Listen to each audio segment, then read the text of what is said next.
All right, today we got Larry Hancock back to talk about the JFK file release and how it relates to his book, The Oswald Puzzle.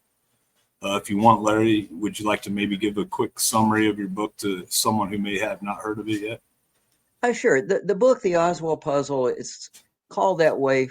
The title is for two reasons. First, about two-thirds of the book is a biography. We really, Oswald has been pictured in certain ways by the Warren Commission, the official history of the assassination. There's that picture of Oswald. There's a picture of Oswald in the history books, which is usually very simplified and a very simple character profile. Our goal was to do with the documents that we now have available, with some sources that weren't available before this, to really do the best possible biography of Oswald as possible, and to paint it in much of a much better, much fuller character profile, over time.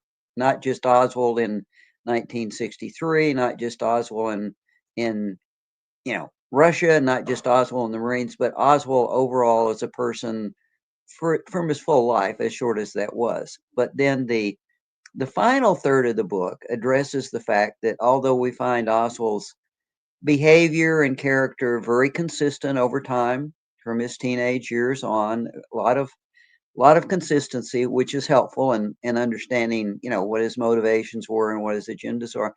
His behavior on November 22nd was anomalous. He did things on November 22nd that you wouldn't expect. Oswald was a news freak, for example. He listened to a lot of television, news broadcast, read newspaper constantly, read constantly. There's just no way it's reasonable for Oswald to have left the Texas Schoolbook Depository with something going on. It's unreasonable to expect that Oswald didn't know that JFK was going to be in town, didn't know that there was, that's not reasonable. So if he did that and other things that are kind of strange in terms of his overall character profile, how do you explain that? And in the last third of the book, we do present what we feel is a scenario to explain his behavior that week, the night before with his wife, what was going on that day, that would cover the anomalies, kind of, and still be in character for Oswald, but explain why made him look suspicious, and far more suspicious than he probably would have if something had not been in play. And we present the fact that it had nothing to do with JFK, and certainly nothing to do with shooting JFK. It just happened to fit into the plans of those who were planning to shoot JFK, and they managed that. It wasn't coincidental. It wasn't just Oswald. It was Oswald being manipulated to set him up to look like the assassin. So, long-winded, short summary of the book. Right on. Have you heard from people? Have you heard back from people that have read it? Pretty good things, or Oh yeah, lots of people, and I've been in this for 30 years. I know a lot of people, so I've heard back from a lot of people that know me, that have read my other work, and we're wondering if somebody could do something new on Oswald by this time. Like we have read about Lee Harvey Oswald in 30 conspiracy books so far, plus yours. Is this really going to be different? And so far, they have been convinced, and it's I'm pleased, and we're pleased to see that they think it is different, and it was something new to them. And quite frankly, especially not in just in regard to Oswald's bio, but in regard to this scenario, kind of like, oh, it's just this, this troubled us as much as it troubled everybody else, and this is a plausible explanation. So yeah, the feedback has been good so far. The book has been well received, and we're happy with that. I'd like to hope it. Our goal with a lot of the books like this, for me, has always been to get them into libraries, though, because I try to write works of history, and it's great to have it on the internet, whatever. But I hope to get in a lot of libraries, and hopefully Skyhorse will do that. So but it's early days for that yet. It's only been out for about a month. have you had any of your books, previous books, are they in libraries? Oh or is yeah, this okay? especially Right. the national security books. I think Shadow Warfare at one point in time was in close or over 1,500 libraries worldwide. Uh, Jeez. a lot of coverage in overseas libraries. The other books, Surprise Attack, did very well in libraries. The book on the King assassination did well in libraries. Quite frankly, the publisher often determines how well it gets looked at for libraries. Of course, when I started out, having it in hardcover was also a plus in getting into libraries. Not so much now, but yeah, I've I've had some books in the run of 800 to 1,500 libraries, and they stay in there. I think some of them are still in several hundred, although they do run off over time because unless they get a certain readership, they get called. Uh, but yeah, I've had some success. Actually, not so much with the smaller publishers and with the paperbacks. So that's why we have high hopes for the Oswald Puzzle because it's in the right format. Yeah. Uh, when you first heard that Trump was going to release these files, you may have already assumed he was going to do that. But with the timing of that and the book release, how'd that make you feel? Finally, it's like it's hard to time a history book for coverage. It's like Right. when are you going to release a history book about something that's 70 years old? Is it? I've had people go, well, how do you make the news with a history book? And the honest answer is you usually don't. The one of the things that's done is to release it on an anniversary date. Most JFK books are released in November every year because there are news stories just because of the anniversary.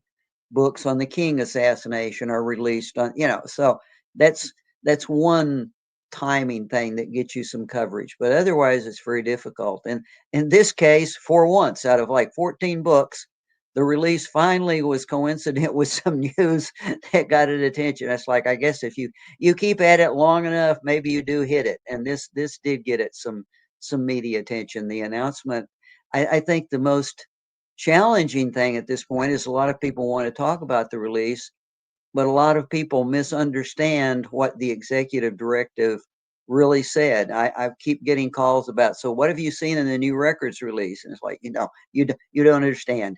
There is no new records release yet. We're unsure what, anyway. So that's a subject, which is good because people want to talk about that, but it people I've had relatives call me up and say, so now that you've got the new documents, what do you think? It's like, well, I think I don't have the new documents is what I think. Yeah, the 45 days or whatever is not up until like March 7th or 8th, something like that, right? Well, for the JFK stuff, supposedly a plan was supposed to be provided to the White House, and we assumed it would be shared about how they were going to handle JFK. Um, the White House says it's been given the plan.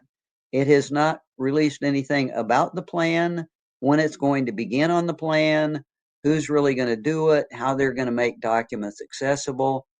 So we don't, that supposedly the White House has a plan, whatever it is. At this point, it's as non-transparent as the documents are so far. And I think the other thing that concerns us a bit is now that we've gone back and looked at the directive that the president signed, if you look at the fine print and the exclusions at the end, one of the things it says is this directive does not take away any of the priorities, the legal authority of the individual agencies, which, if you think about that for a minute, says all those agencies still have the right to claim redactions, to withhold documents. And it's like, wait a minute, are we have to going through another cycle of they're still going to withhold it, they're still going to redact it, and then how does that get approved? Right. It's not what we thought that it would be, and what most people think it is. At least it's that's not what we've seen so far. You would you say it's fair to say the average person probably assumes all files are going to be released by this, Correct. They which do, and is it go ahead. is yeah. There's well, the first big question is it says nothing about redactions, we have tens of thousands of pages that have already been released. Some of them are extensively redacted. There's nothing in the directive that says we're going to get all those again unredacted, which would be a huge body of work in itself. I mean, we have hundreds of thousands of pages of documents. Who's going to go back through, take all those originals, and is somebody going to review them again to make, okay, well, we're going to unredact this, not unredact that? That would be a huge piece of work in itself. Plus, what has not been released, what we know that's not out there, that was not in the collection at DARA. I mean, I think most people feel that this is all sitting in the National Archives, and all you do is like draw the sheet, open the door, whatever, the boxes, the file cabinets.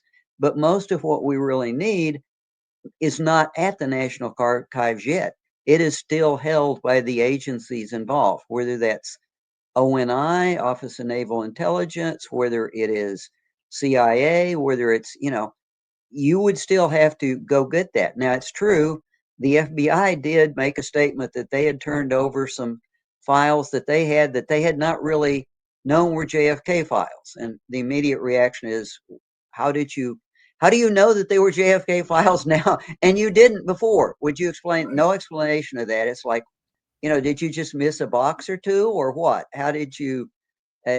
So it's, again, no. Most people, I think, assume that they're all sitting somewhere, and it can be done easily, and it can't be done easily. And the thing that goes along with that is it's going to cost time and money to do that. And with the current surge of firing federal employees, like, who's going to be around to even do that? Usually that would be the younger probationary employees that get that kind of grunt work. Well, they're now gone. So who's going to do it? Is there some special provision in funding? As usual, the devil's in the details. Yeah. I've seen a number, I don't remember the article, but it said since the JFK Records Act was passed in 92, like 320,000 documents have been reviewed and 99% have been released. Yeah, that's a credible number. Yeah. That, for lack of a better description, hasn't really provided much information. Should we expect any documents that are going to be provided to provide anything real important? The thing is, it has, and surprise. Okay, because we're looking at a couple of types of information. What it really has done is provide us with a lot of context information, a lot of background information to go back and look at it with more content, and that's allowed us to test some theories. Not, so I would say that the releases to date have been very productive. There's no smoking gun.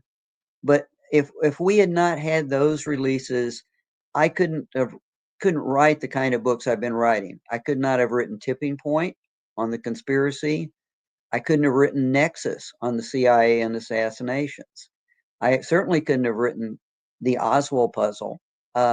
So all of those were useful, and actually the ones that were most useful were those that allowed us to look inside agencies. Here's an example. Documents were released that gave us the clue that the CIA actually had been concerned enough to investigate whether its own people and the Cubans associated with them had killed the president. Now, that was something that they had denied. They denied to the Warren Commission, the House Select Committee, that they had done any investigation of the assassination at all. And actually, perjury was committed in that testimony. We now know that they absolutely did. We know who was assigned to do it. We know the questions that they were given to ask. We know that they were supposed to generate a report. No report. Is that report still out there, or was it destroyed? Learning that it was destroyed would be pretty significant in itself.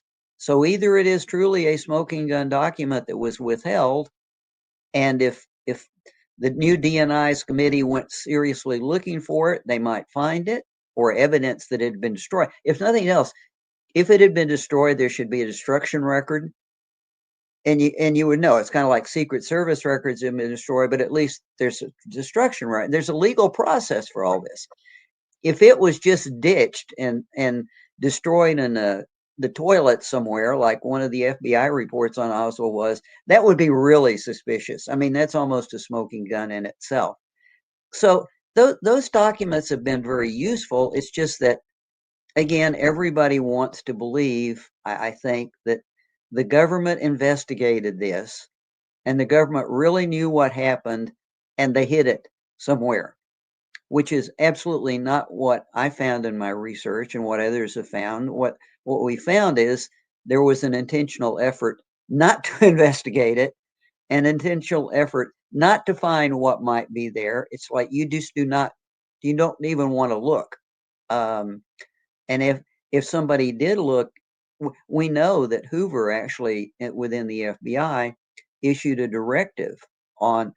He changed on that Friday afternoon after the assassination. He issued a directive saying he wanted an open-ended investigation. Go to all your sources, all your groups that might have had motives, full look. By Saturday morning, it was no, cut that out. We only want an investigation of Lee Harvey Oswald.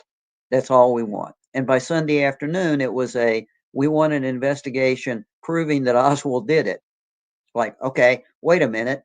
Over 48 hours, you went from a full-blown investigation to a report, and you want us to prove he did it? Like, they still haven't collected the evidence. What do you want from me? And he gets a note back saying, this is really going to be difficult, J. Edgar. And it's like, J. Edgar does not care.